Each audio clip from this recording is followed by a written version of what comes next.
Hello friends, welcome to our channel. तो आज हम लोग देखेंगे एसक्यूएल के कंस्ट्रेंट्स।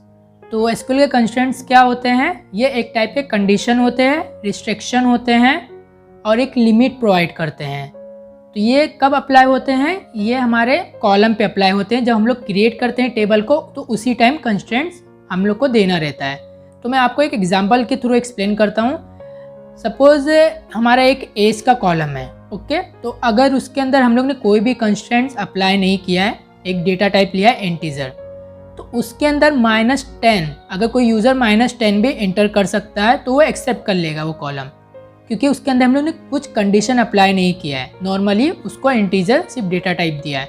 तो -10 कोई एज तो होता नहीं, उसका कोई मीनिंग ही नहीं, -10 एज नहीं हो सकता है। तो ऐसी जगह पे कंस्ट्रेंट्स अप्लाई होता है, मतलब कंडीशन अप्लाई किया जाता है। और एक एग्जांपल ये भी हुआ, सपोज हमारा जेंडर है, ओके। तो यहाँ पे जेंडर में मतलब फीमेल, मेल या फिर एक और ऑप्शन हम लोग डाल सकते हैं अदर का।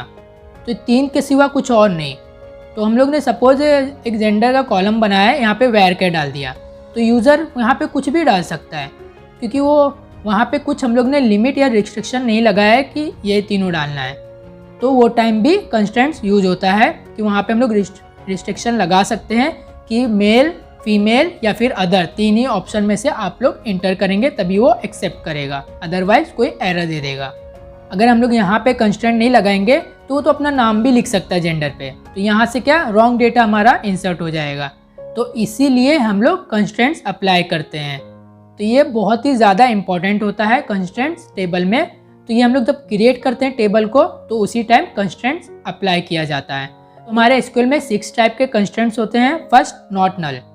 तो नॉट नल मतलब ये हुआ, अगर हम लोग किसी कॉलम पे नॉट नल अप्लाई करते हैं, नॉट नल कंस्ट्रेंट ऐड करते हैं, तो वो कॉलम को हम लोग ब्लैंक नहीं छोड़ सकते।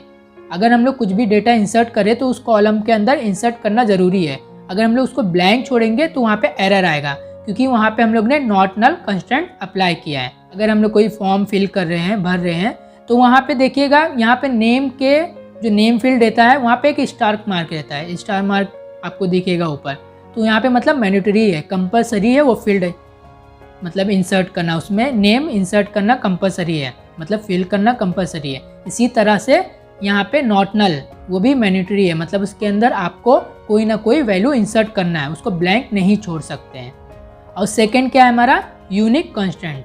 यूनिक से तो आपको पता चल रहा होगा कि अलग अलग, मतलब सेम नहीं हो सकते हैं। मतलब हर रिकॉर्ड में अगर एक कॉलम पे हम लोग ने यूनिक कंस्ट्रेंट अप्लाई किया है तो वो कॉलम का हर रो में अलग अलग रिकॉर्ड सेव होगा, मतलब सेम नहीं हो सकते हैं, रिकॉर्ड सेम नहीं हो सकते हैं। वो हर रो में अलग अलग रिकॉर्ड आएंगे वो कॉलम का, जो कॉलम पे हम लोग यूनिक कंस्ट्रेंट अप्लाई किए रहेंगे। तो हम लोग उसको प्रैक्टिकली भी परफॉर्म करेंगे तो उससे आपको क्लियरली समझ में आएगा। अभी हम लोग थोड़ा थ्योरी ऊपर से देख रहे हैं, उसके बाद हम लोग प्रैक्टिकल भी परफॉर्म करेंगे। सो प्लीज़ वीडियो को पूरा देखिएगा, लास्ट तक, एंड तक जरूर देखिएगा। और थर्ड क्या है हमारा, प्राइमरी की। तो प्राइमरी की क्या होता है, combination of unique and not null का। हम लोग ने नॉट नल देखा है, नॉट नल मतलब वो कॉलम को हम लोग ब्लैंक नहीं छोड़ सकते हैं, और यूनिक मतलब यूनिक, हर रो में यूनिक वैल्यू इंसर्ट होगा।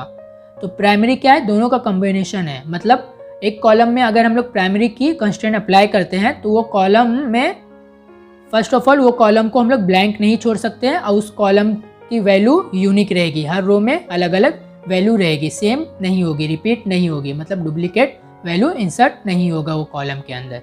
और हमारा फोर्थ क्या है, फॉरेन की। तो फॉरेन की क्या रहता है, एक रेफरेंस एट्रीब्यूट रहता है। फॉरेन की हमेशा रेफरेंस करता है प्राइमरी की। सपोज एक हमारा स्टूडेंट टेबल है और एक हमारा कॉलेज टेबल है, ओके, कॉलेज का। तो यहाँ पे स्टूडेंट आईडी जो हमारा हुआ, एक हम लोग ने स्टूडेंट आईडी प्राइमरी की बनाया है, किसमें, स्टूडेंट के टेबल में, और वही सेम हम लोग ने कॉलेज में फॉरेन की बनाया है, स्टूडेंट आईडी देके। तो फॉरेन की रेफरेंस करेगा स्टूडेंट आईडी की, मतलब जो स्टूडेंट आईडी में जो वैल्यू रहेंगे वही वैल्यू फॉरेन की में इंसर्ट होंगे। रिपीट हो सकते हैं लेकिन इंसर्ट वही होंगे। फॉरेन की यूनिक हो भी सकते हैं, नहीं भी हो सकते, रिपीट हो सकते हैं उसके अंदर, लेकिन क्या मीनिंग है कि वही वैल्यू इंसर्ट होगा जो हमारे प्राइमरी की में रहेगा। अगर प्राइमरी की में 101 है, 102, 103 या 1045 तक है। तो फॉरेन की में भी 5 तक ही वैल्यू इंसर्ट होगा। 106 हम लोग इंसर्ट नहीं कर सकते क्योंकि वो रेफरेंस कर रहा है प्राइमरी की को, जो हमारे स्टूडेंट आईडी के कॉलम को रेफरेंस कर रहा है। तो रेफरेंस मतलब क्या हुआ, उसी की वैल्यू को वो वहाँ पे इंसर्ट करेगा। रिपीट हो सकते हैं लेकिन उसके आगे मतलब उसको छोड़ के कोई रिकॉर्ड वो इंसर्ट नहीं कर सकता, न्यू वैल्यू इंसर्ट नहीं कर सकता। वो हमेशा प्राइमरी की वैल्यू को ही इंसर्ट करेगा। तो फॉरेन की हमारा रेफरेंस के लिए यूज़ होता है। तो हम लोग जब ज्वाइन करते हैं, ज्वाइन हम लोग जब पढ़ेंगे तो उसमें फॉरेन की प्राइमरी की दोनों यूज़ होगा। तो वो टाइम भी एक बार हम लोग डिटेल में थोड़ा देख लेंगे। फिफ्थ क्या हमारा चेक कंस्ट्रेंट। तो चेक कंस्ट्रेंट सपोज हमारा एक फ़ोन नंबर है, तो फ़ोन नंबर हम लोग चाहते हैं कि 10 डिजिट का ही हो, 11 डिजिट कोई इंटर ना करे या फिर 9 डिजिट कोई ना इंटर करे। तो वहाँ पे हम लोग चेक कंडीशन अप्लाई कर सकते हैं। वहाँ पे फॉर्मेट दे देंगे कि चेक करके फॉर्मेट वहाँ पे देंगे कि 10 डिजिट होना चाहिए, मिनिमम मैक्सिमम 10 डिजिट होना चाहिए। उससे कम रहेगा फिर भी वो एरर शो होना चाहिए, या फिर उससे ज़्यादा रहेगा फिर भी एरर शो होना चाहिए। तो चेक की हेल्प से हम लोग नंबर की मतलब फॉर्मेट या कंडीशन अप्लाई कर सकते हैं। या फिर जेंडर का जो मैंने एग्जांपल बताया था वो भी चेक से हम लोग कर सकते हैं। चेक के आगे इन करके यहाँ पे 3 वैल्यू पास करेंगे और ये तीनों वैल्यू में से ही हम लोग डेटा इंसर्ट कर सकते हैं, मेल, फीमेल एंड अदर। 3 में से अगर कुछ और इंसर्ट करेंगे तो वहाँ पे भी एरर शो होना चाहिए। तो ये सब चेक कंस्ट्रेंट के हेल्प से हम लोग कर सकते हैं। भी हम लोग प्रैक्टिकली सबको परफॉर्म करके भी देखेंगे। 6 क्या हमारा डिफ़ॉल्ट कंस्ट्रेंट। तो डिफ़ॉल्ट कंस्ट्रेंट क्या होता है, अगर हमारा एक कॉलम है ओके, तो उसके अंदर हम लोग ने कोई वैल्यू इंसर्ट नहीं किया, उसको ब्लैंक छोड़ दिया, तो वहाँ पे हम लोग एक डिफ़ॉल्ट मतलब लगा देंगे, डिफ़ॉल्ट क्या इंसर्ट होना चाहिए। सपोज हमारा सैलरी का एक कॉलम है तो वहाँ पे मैं डिफ़ॉल्ट लिख दिया 1000 या फिर 10,000। तो मतलब ये हुआ अगर उसके अंदर कोई एम्प्लॉय का हम लोग रिकॉर्ड मेंटेन कर रहे हैं तो वहाँ पे हम लोग ने सैलरी लिखना भूल गया है, तो वहाँ पे वो 10,000 ऑटोमेटिकली वहाँ पे मतलब वो फिल हो जाएगा। वहाँ पे हम लोग ने डिफ़ॉल्ट सैलरी कितना दिया 10,000। तो अगर हम लोग सैलरी को फिल करना, यहाँ पे सैलरी का वैल्यू इंसर्ट करना भूल जाएंगे तो डिफ़ॉल्ट वो 10,000 ले लेगा। तो डिफ़ॉल्ट वैल्यू हम लोग सेट कर सकते हैं नल के लिए। अगर हम लोग कुछ भी फिल नहीं कर रहे हैं तो बाय डिफ़ॉल्ट वो क्या रहना चाहिए वो हम लोग इंसर्ट कर सकते हैं। चलिए हम लोग सबको परफॉर्म करके देखते हैं प्रैक्टिकली। तो यहाँ पे हम लोग 2 टेबल क्रिएट करेंगे और सब पे कंस्ट्रेंट अप्लाई करके देखेंगे। तो हमारे जो फॉरेन की है तो वो मैं दूसरे टेबल पे अप्लाई करके दिखाऊंगा। सेम टेबल पे भी फॉरेन की हो सकते हैं, ऐसा ज़रूरी नहीं कि दूसरे टेबल पे ही रहेंगे, बट मैं आपको दूसरे टेबल पे अप्लाई करके दिखाऊंगा और किस तरीके से हम लोग चेक कर सकते हैं कि अप्लाई हुआ है कि नहीं। ओके, तो सबसे पहले हम लोग एक एम्प्लॉय नाम का टेबल क्रिएट करते हैं। तो यहाँ पे मैं क्या करेंगे, यहाँ पे हम लोग क्रिएट टेबल, यहाँ पे फिर हम लोग एम्प्लॉय लिखते हैं। देखिए एम्प्लॉय नाम का हमारा टेबल क्रिएट हो रहा है।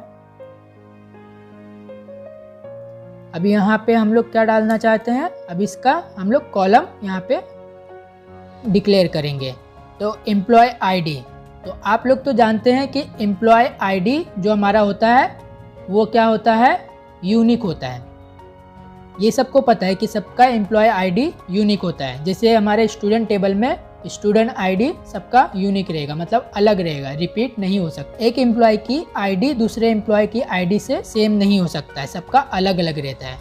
और क्या होता है, हर एम्प्लॉय के पास उसकी आईडी होती है, क्योंकि जब उनको जॉब मिलता है तो उसी टाइम उनको एम्प्लॉय आईडी मिल जाती है।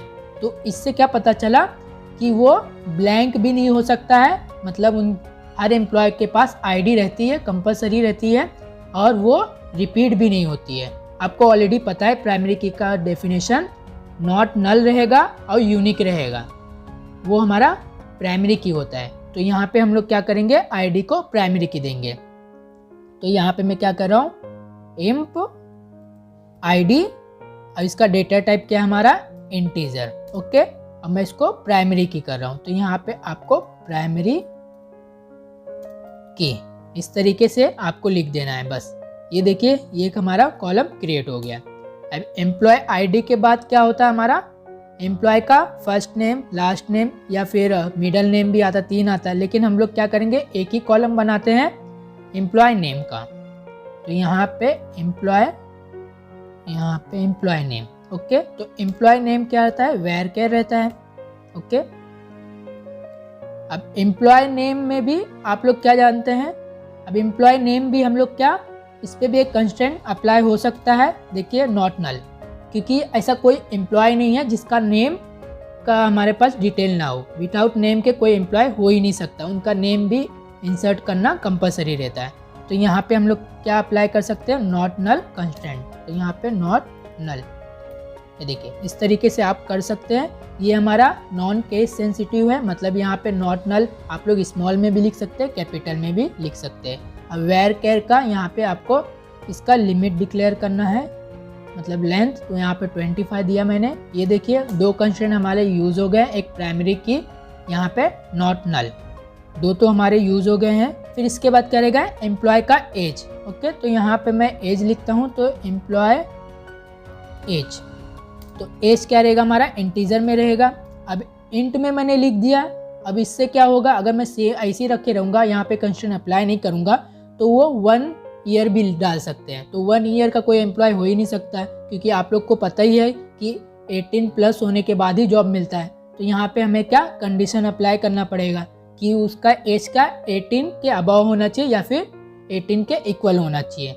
तो यहाँ पे हम लोग क्या करेंगे, चेक कंडीशन अप्लाई करेंगे, मतलब चेक कंस्ट्रेंट अप्लाई करेंगे।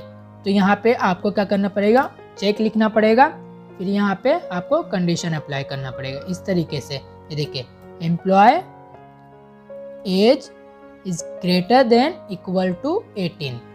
अगर वो ग्रेटर देन इक्वल टू 18 रहेगा तब वहाँ पे वो इंसर्ट होना चाहिए, अदरवाइज वहाँ पे एरर शो होना चाहिए।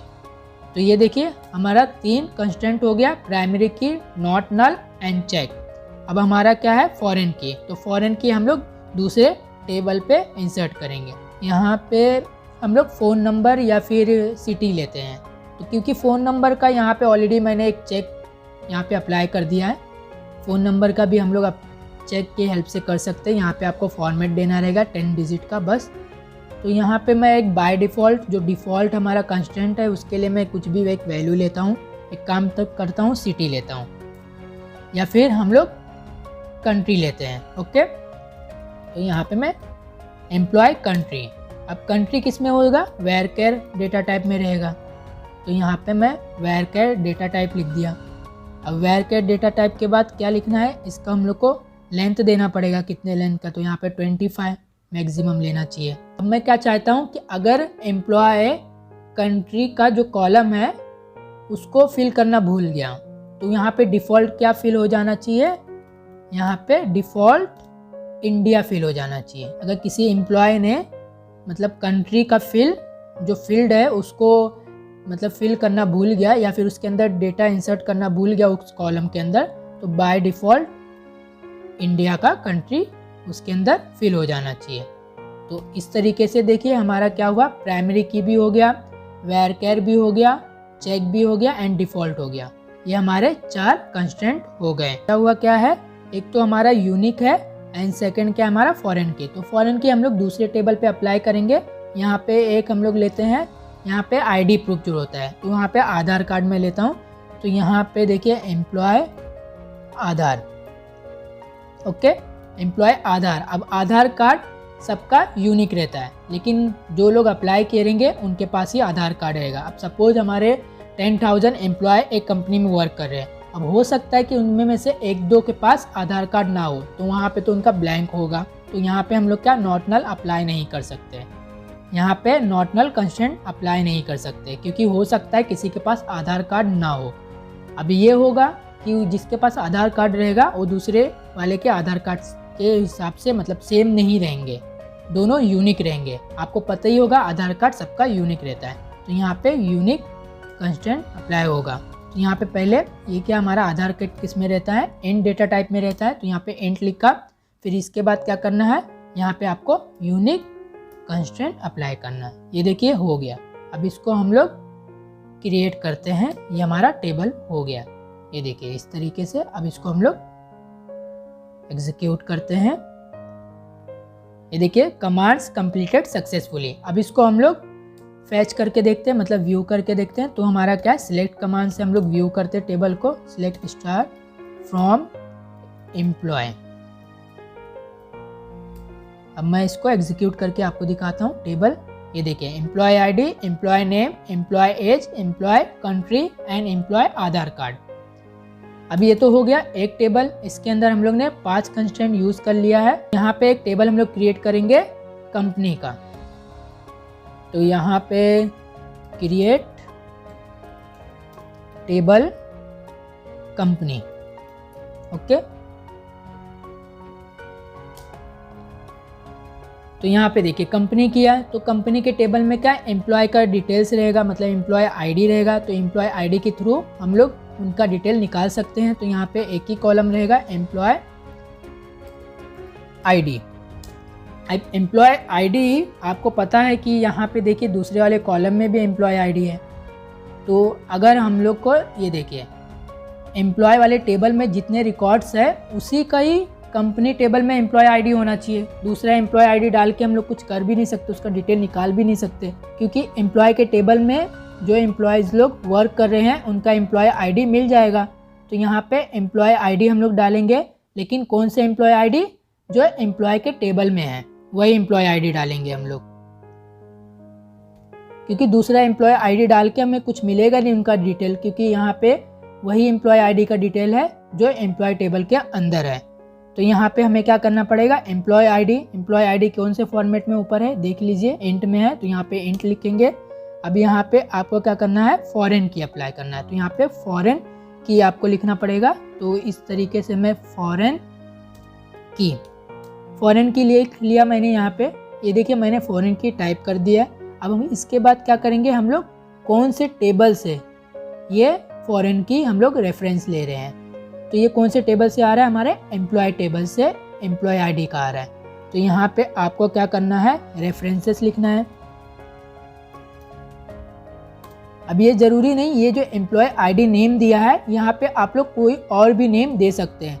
जरूरी नहीं कॉलम का नेम जो है वो सेम होना चाहिए एम्प्लॉय आईडी के। यहाँ पे मैं एक काम करता हूँ, एम्प्लॉय का पूरा नाम लिख देता हूँ। ये देखिए इस तरीके से। ज़रूरी नहीं है कि इसका नाम और इसका नाम सेम होना चाहिए, बट डेटा जो इंसर्ट रहेंगे उसके अंदर वो सेम होना चाहिए, जो वैल्यू रहेंगे वो सेम होना चाहिए। तो यहाँ पे रेफरेंसेस मैंने लिखा। रेफरेंसेस के बाद हमारे कौन से टेबल से ले रहे हैं, तो यहाँ पे मैं एम्प्लॉय लिख रहा हूँ, एम्प्लॉय के टेबल से ले रहे हैं।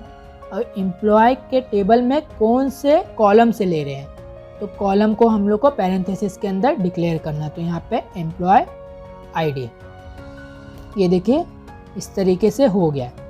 यहाँ पे आपको आपस में बता रहा हूँ, देखिए एक एम्प्लॉय आईडी का कॉलम है हमारे कंपनी में, अब वो किससे रेफरेंस ले रहा है, एम्प्लॉय आईडी से।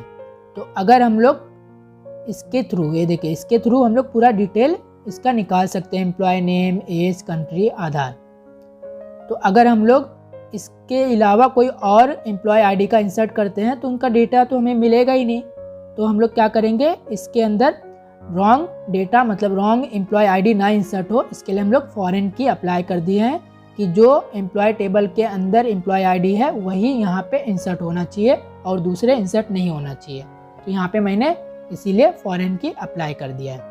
यहाँ पे एक और मैं कॉलम सिर्फ क्रिएट कर रहा हूँ, क्योंकि हम लोग ज़्यादा कॉलम क्रिएट करेंगे तो हमारा वीडियो बड़ा हो जाएगा, लार्ज हो जाएगा। तो फिर इसके लिए मैं ज़्यादा कॉलम नहीं क्रिएट कर रहा हूँ। एक और मैं कॉलम क्रिएट करता हूँ पोस्ट का, ओके, या फिर डेजिग्नेशन जो हमारा होता है पोस्ट होता है। तो यहाँ पे मैं एम्प्लॉय पोस्ट लिखता हूँ, ओके, एम्प्लॉय पोस्ट। और ये क्या होगा, हमारा वेयर केयर में रहेगा। तो यहाँ पे एम्प्लॉय पोस्ट मैं लिख रहा हूँ, तो इसका रेंज हमें देना रहेगा 25। अब ये एम्प्लॉय पोस्ट सेम हो सकते हैं, कंपनी के टेबल में एम्प्लॉय पोस्ट सेम हो सकते हैं। अगर हम लोग एम्प्लॉय पोस्ट को भी फॉरेन की ले सकते हैं। अगर एक हम लोग पोस्ट का टेबल बनाएंगे तो वहाँ पे हम लोग पोस्ट आईडी और पोस्ट नेम देके वहाँ पे हम लोग उसको पोस्ट आईडी को प्राइमरी की देंगे और पोस्ट नेम देंगे, और यहाँ पे पोस्ट सपोज ये आईडी रहेगा तो यहाँ पे हम लोग उसको फॉरेन की देके कर सकते हैं। लेकिन यहाँ पे हमें क्या है, पोस्ट यहाँ पे रिपीट हो सकते हैं। मतलब 2 एम्प्लॉय का सेम पोस्ट हो सकता है। तो यहाँ पे पोस्ट हमारा रिपीट भी हो सकता है, यूनिक भी हो सकता है, लेकिन यहाँ पे क्या पोस्ट नल नहीं हो सकता है। यहाँ पे हमें पोस्ट कंपलसरी डिक्लेयर करना है, क्योंकि हर एम्प्लॉय का एक ना एक कोई ना कोई पोस्ट होता है, वो विदाउट पोस्ट के वो वर्क नहीं करता है। तो यहाँ पे नॉट नल, यूनिक तो हो नहीं सकता, रिपीट हो सकते हैं पोस्ट। ये देखिए हम लोग ने कंपनी टेबल भी क्रिएट कर दिया है। अब इसको हम लोग एग्जीक्यूट करके देखते हैं। अभी देखिए दोनों टेबल हमारे क्रिएट हो गए हैं। अब इसके अंदर हम लोग इंसर्ट करके देखते हैं कि एरर शो होता है कि नहीं, जो हमने कंस्ट्रेंट अप्लाई किया है वो वर्क कर रहा है कि नहीं। ओके, तो यहाँ पे मैं पहले ऊपर वाले टेबल में, ये देखिए जो हमारा एम्प्लॉय का टेबल है उसके अंदर हम लोग इंसर्ट करते हैं। तो आपको पता है इंसर्ट इनटू कीवर्ड की हेल्प से हम लोग करते हैं, इंसर्ट इनटू एम्प्लॉय। ओके, अब यहाँ पे मैं कॉलम नहीं डिक्लेयर कर रहा हूँ, क्योंकि हर कॉलम के अंदर हमें वैल्यू इंसर्ट करना है और एरर भी देखना है। तो यहाँ पे वैल्यूज़ मैं इंसर्ट कर रहा हूँ। पहला क्या है, एम्प्लॉय आईडी।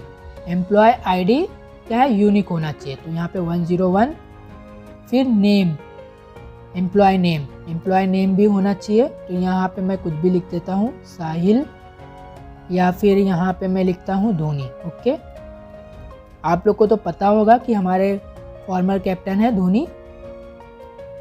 तो ये देखिए धोनी हो गया। अब एम्प्लॉय एज, अब धोनी का एज भी हमें डिक्लेयर करना है, एम्प्लॉय एज। लेकिन यहाँ पे क्या है, इनका एज ग्रेटर देन 18 होना चाहिए। एक काम करते हैं, यहाँ पे हम लोग 17 करके देखते हैं।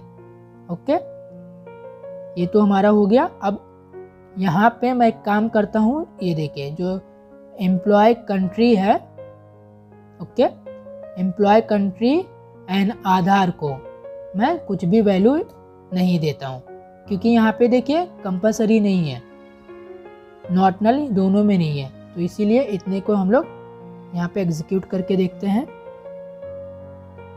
ये देखिए डज नॉट मैच, क्योंकि यहाँ पे हम लोग ने 3 ही कॉलम को दिया है। तो यहाँ पे लेकिन हमारे 5 कॉलम है, तो यहाँ पे पहले हमें कॉलम डिक्लेयर करना पड़ेगा। यहाँ पे मैं पहले क्या करता हूँ, employee ID. Okay, employee ID, employee name and employee age. अभी देखते हैं, अब देखिएगा एज मैंने 17 दिया है, हम लोग ने कंडीशन क्या दिया है, 18 के इक्वल होना चाहिए या फिर 18 से ज़्यादा होना चाहिए। तो यहाँ पे देखिएगा अभी एरर अगर आया तो हमारा कंस्ट्रेंट सक्सेसफुली है, अगर नहीं आया तो हमने कहीं पे रॉन्ग किया है। ये देखिए आया, देखिए ये देखिए the insert statement conflicted with the check constraint. Check constraint हम लोग ने कहाँ किया था, ये देखिए एम्प्लॉय पे, एम्प्लॉय एज, मतलब यहाँ पे हम लोग ने 17 लिया है। अगर मैं इसको 18 करता हूँ तो देखिएगा सक्सेसफुली ये इंसर्ट हो जाएगा। ये देखिए 1 रो अफेक्टेड, यहाँ पे सक्सेसफुली हो गया। अब मैं आपको दिखाता हूँ, देखिए मैंने सिर्फ employee ID, employee name and employee age 3 का वैल्यू इंसर्ट किया है, ये दोनों का मैंने इंसर्ट नहीं किया है।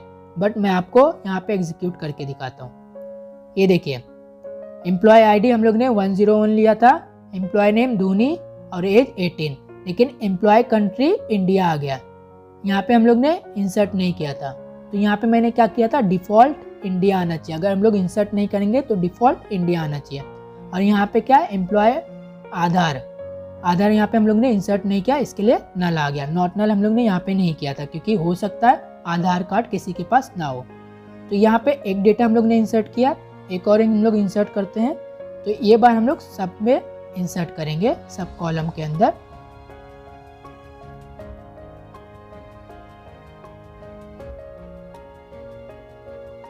तो एक काम करता हूँ, हम लोग प्राइमरी की भी चेक करेंगे कि वर्क कर रहा है कि नहीं। तो यहाँ पे देखिए 101 मैंने लिखा है, तो धोनी 18, फिर इसके बाद हमारा क्या है, ये देखिएगा हमारा क्या कंट्री, तो कंट्री हम लोग देंगे, एक काम करते हैं, नेम तो हमारा सेम भी हो सकता है। तो यहाँ पे मैं विराट दे रहा हूँ, एक काम करता हूँ विराट। तो यहाँ पे नेम सेम भी हो सकते हैं, मैंने यहाँ पे यूनिक डिफाइन नहीं किया है, क्योंकि आप लोग जानते हैं एम्प्लॉय का नेम सेम भी हो सकता है। तो एज मैंने 18 लिया है, एज भी सेम हो सकते हैं। अब उसके बाद क्या है, कंट्री भी सेम हो सकते हैं, लेकिन यहाँ पे मैं कंट्री डिफाइन करता हूँ। यहाँ पे मैं यूएस लिखता हूँ। फिर यहाँ पे आधार हमारा क्या इंटीजर में है, तो यहाँ पे मैं कुछ भी आधार का इनपुट करता हूँ। और यहाँ पे मैंने देखिए यूनिक सिप लिया है, चेक नहीं लिया कि इतने डिजिट का ही रहना चाहिए। अगर वो हम लोग चेक की हेल्प से डिजिट भी हैंडल किए होते तो यहाँ पे भी एरर देता। लेकिन क्या यहाँ पे देखिए पहले 101 हम लोग ने प्राइमरी की दिया, यहाँ पे भी 101 दिया है। आपको पता है प्राइमरी की क्या होना चाहिए, नॉट नल होना चाहिए और यूनिक होना चाहिए। तो यहाँ पे देखिए यूनिक तो है ही नहीं, तो हम लोग देखते हैं एरर आता है कि नहीं। तो ये देखिए प्राइमरी की कंस्ट्रेंट, ये देखिए प्राइमरी की पे हमारा एरर आ रहा है। यहाँ पे देखिए यहाँ पे एरर भी शो हो रहा है, कैन नॉट इंसर्ट डुप्लीकेट की इन ऑब्जेक्ट। तो यहाँ पे हमें 102 करना पड़ेगा। ये देखिए इस तरीके से। अब इसको हम लोग एग्जीक्यूट करके दिखाते हैं। ये देखिए 1 रो अफेक्टेड। अब इसको हम लोग व्यू करके देखते हैं। ये देखिए हमारा 2 रिकॉर्ड हो गया। तो ये तो हमारा हो गया। तो यहाँ पे देखिए हम लोग ने सब देख लिया, लेकिन यहाँ पे एम्प्लॉय नेम नॉट नल वाला हम लोग ने नहीं चेक किया। तो एक काम करता हूँ, इसी को मैं कॉपी करता हूँ पहले। तो यहाँ पे मैं इंसर्ट करता हूँ और यहाँ पे एम्प्लॉय नेम मैं हटा देता हूँ। ओके, एम्प्लॉय नेम मैंने हटा दिया है। तो यहाँ पे मैं एम्प्लॉय नेम हटा दे रहा हूँ। यहाँ पे इसका एम्प्लॉय आईडी क्या हो जाएगा हमारा 103। ये देखिए हो गया। अब यहाँ पे हम लोग क्या करेंगे, इसको यहाँ पे एग्जीक्यूट करके देखते हैं एरर आते हैं कि नहीं। ये देखिए cannot insert the value null into column employee name. यहाँ पे हम लोग ने कंस्ट्रेंट दिया नॉट नल, मतलब इसके अंदर नल वैल्यू नहीं होगा। तो इसलिए हम लोग इसके अंदर वैल्यू हमें इंसर्ट करना पड़ेगा। तो यहाँ पे देखिए हम लोग ने सब कंस्ट्रेंट चेक कर लिया, सब वर्किंग है। अब हम लोग यहाँ पे फॉरेन की का भी चेक करेंगे। तो यहाँ पे भी हम लोग क्या करते हैं, इंसर्ट करते हैं, इंसर्ट इनटू कंपनी। फिर यहाँ पे वैल्यूज, क्योंकि एक से ज़्यादा कॉलम है इसलिए हम लोग ने वैल्यूज लिखा है। अगर एक कॉलम होता तो वैल्यू लिखते हैं। तो यहाँ पे कंपनी है, एम्प्लॉय आईडी। अब एम्प्लॉय आईडी रेफरेंस किससे कर रहा है, हमारे ऊपर वाले एम्प्लॉय आईडी का। तो ऊपर क्या है 101 एंड 102 दो ही एम्प्लॉय आईडी है। अगर मैं यहाँ पे 103 लेता हूँ, ओके, और एम्प्लॉय पोस्ट लिखता हूँ, यहाँ पे मैनेजर देता हूँ, ओके, वेयर कर है इसीलिए सिंगल कोड में मैं लिख रहा हूँ। ये देखिए अब मैं इसको एग्जीक्यूट करता हूँ। ये देखिएगा आपको एरर जरूर शो होगा, क्योंकि फॉरेन की का वैल्यू जो हमारे प्राइमरी की में रहेंगे उसी में से होना चाहिए। दूसरे अगर हम लोग इंसर्ट करेंगे तो वो एरर होगा। ये देखिए insert statement conflicted with the foreign की, प्राइमरी की, यहाँ पे देखिए एम्प्लॉय। ये देखिए यहाँ पे कॉलम भी दिया है एम्प्लॉय आईडी। तो यहाँ पे अगर मैं 102 लेता हूँ तो यहाँ पे देखिए सक्सेसफुली हो जाएगा, क्योंकि 102 का एम्प्लॉय आईडी हमारे एम्प्लॉय टेबल में है। तो यहाँ पे देखिए इसको एग्जीक्यूट करके देखते हैं। ये देखिए 1 रो अफेक्टेड। अब हम लोग इसको व्यू करके देखते हैं। सिलेक्ट स्टार फ्रॉम, यहाँ पे हमारा कंपनी है, यहाँ पे इसको हम लोग एग्जीक्यूट कर दिए। ये देखिए 102 मैनेजर। तो फॉरेन की वैल्यू वही होना चाहिए जो प्राइमरी की के अंदर है। अगर हम लोग दूसरा वैल्यू इंसर्ट करेंगे तो वहाँ पर एरर शो होगा। तो फॉरेन की का ये भी एक एडवांटेजेस है कि उसके अंदर हम लोग कोई भी वैल्यू नहीं डाल सकते हैं। अगर वो सामने वाले कॉलम से रेफरेंस ले रहा है तो उसी कॉलम की वैल्यू को ही यहाँ पे हम लोग यूज़ कर सकते हैं। तो अगर आपको इससे रिलेटेड कोई डाउट है तो आप लोग कमेंट बॉक्स में कमेंट करके पूछ सकते हैं, या फिर हमें डायरेक्ट इंस्टाग्राम पे कांटेक्ट कर सकते हैं। अगर वीडियो अच्छी लगी होगी तो वीडियो को लाइक शेयर ज़रूर करिएगा एंड चैनल को सब्सक्राइब करना नहीं भूलिएगा। Thank you.